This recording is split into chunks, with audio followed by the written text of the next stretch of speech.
La la la la la.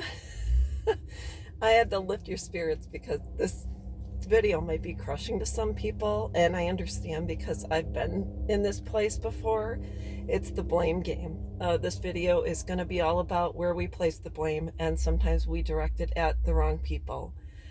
I remember years ago as a teenager, way back when, I was a pretty good kid. Actually, I was not just because I was raised in a Catholic church, but I was a pretty decent kid. And I didn't really get into a whole lot of trouble.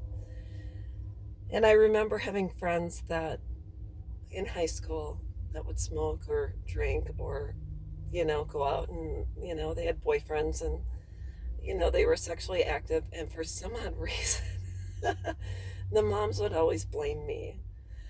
Said that I was not a good influence, that I was causing their child to act out or go awry or whatever the case is, you know what I mean. But I really was not ever the one encouraging them to do this.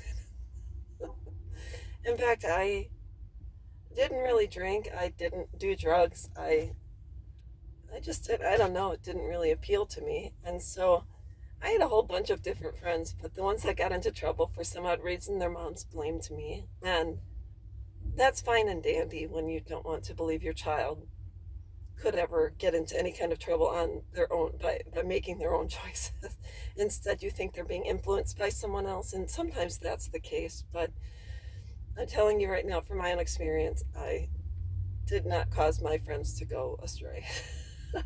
So, anyways, now we get to a point where now I'm a parent and I had two daughters, and sometimes there were shenanigans. And when they made choices that were not positive choices, they took responsibility and they had consequences. So that's just the way it was.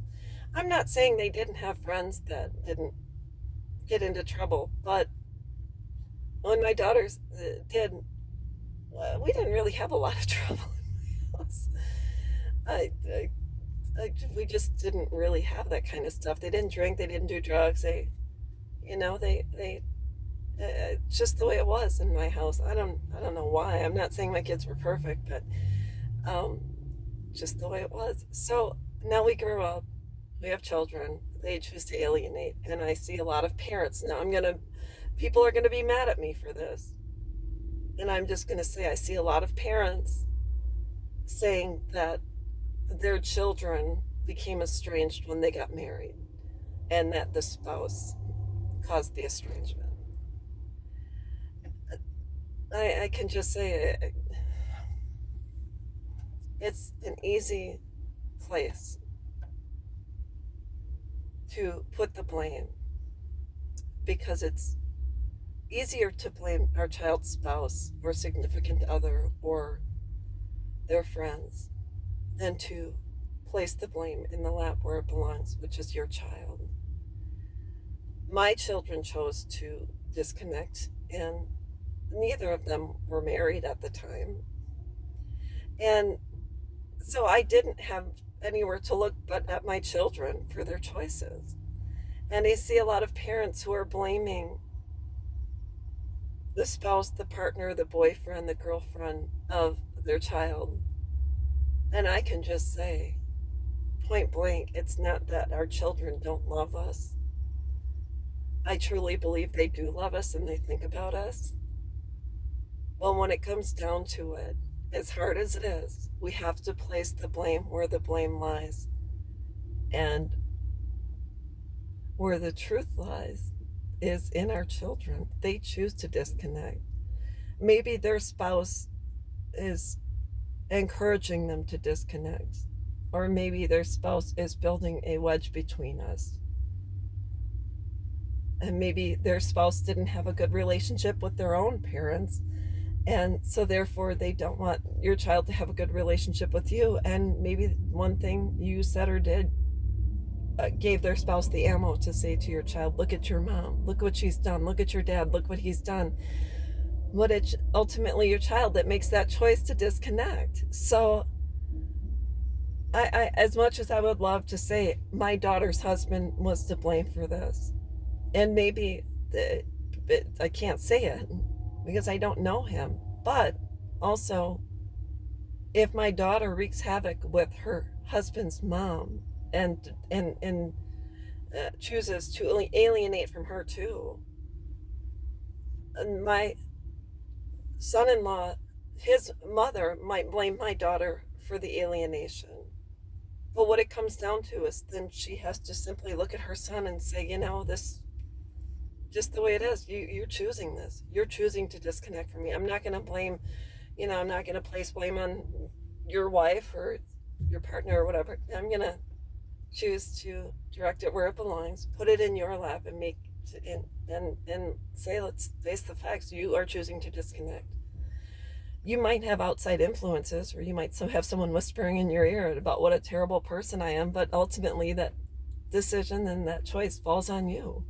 So, like I said, this might be an unpopular video, and it might cause people to be really ticked off at me.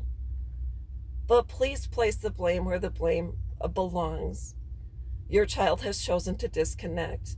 Their spouse may be a driving factor behind it, but your child, when it comes down to it, we have to be stronger than the influences around us in order to survive in this world and to swim rather than sink.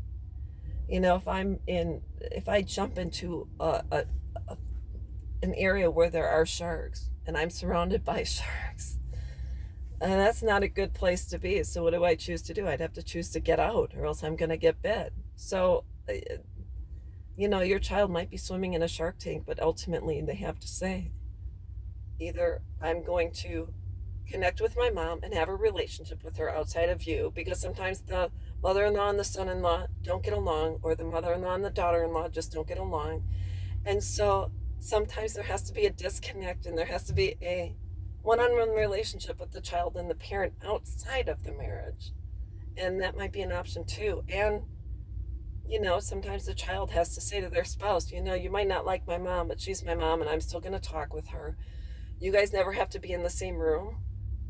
It's going to be uncomfortable, and it's not going to be okay, but you can choose to come or go. But if you're going to come around my parent, you're going to have to be kind. You're going to have to be respectful. And if the two of you just can't be in the same room, you won't. And we'll just visit separately and outside of our home. And that's the way it has to be. But let's place the blame where the blame belongs, which is with your child. I know it's tough, and I know we don't want to believe our child would ever choose these types of behaviors, but sometimes they do, and that's just the way it is. So I hope this helps. I know it's going to stir up some controversy, but whatever happens, it just deal one-on-one with your child, because they're making the decisions. Their spouse might be a driving factor, but ultimately they're driving the car. It's just the way it is. We'll talk with you soon. Bye-bye.